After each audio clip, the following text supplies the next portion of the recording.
Pour moi, l'avenir des sciences de l'homme, c'est la spéculation. C'est la capacité de suivre des raisonnements. Jusqu'à présent, on sélectionnait ainsi les gens qui sont capables de suivre un raisonnement, de faire une démonstration, aller vers les sciences dures, et les gens qui étaient simplement capables de constater des données, aller vers les sciences molles.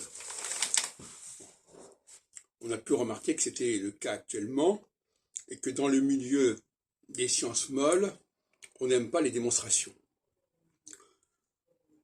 Sauf dans le domaine de la linguistique, où il y a certains travaux de spéculation concernant certaines langues ou certaines filiations, etc. Et pour moi, une recherche scientifique, dans tous les sens du terme, est spéculative, au sens où elle détermine des informations dont on ne dispose pas. C'est une procédure de déduction, induction. Et toutes les recherches que j'ai menées dans le domaine des sciences molles relèvent d'une démarche de raisonnement, de démonstration. Et c'est pour cela que beaucoup de gens n'ont pas pu suivre mes travaux, parce qu'ils n'avaient pas la capacité de raisonner et de démontrer, et surtout ils n'avaient pas confiance dans leur propre capacité de raisonnement.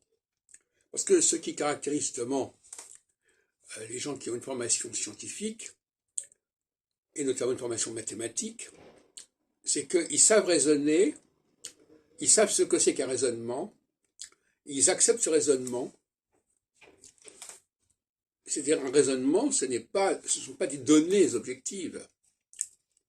Raisonnement, c'est aller du connu vers l'inconnu. Et ça, c'est quelque chose qu'il ne faut pas trop demander aux gens. Prouver que quelque chose n'est pas ce que c'était, ou même la notion de faux, exige une démonstration, exige un raisonnement. Le fait de montrer que quelque chose n'est pas ce qu'on croit que c'est, ça demande un raisonnement, etc., etc.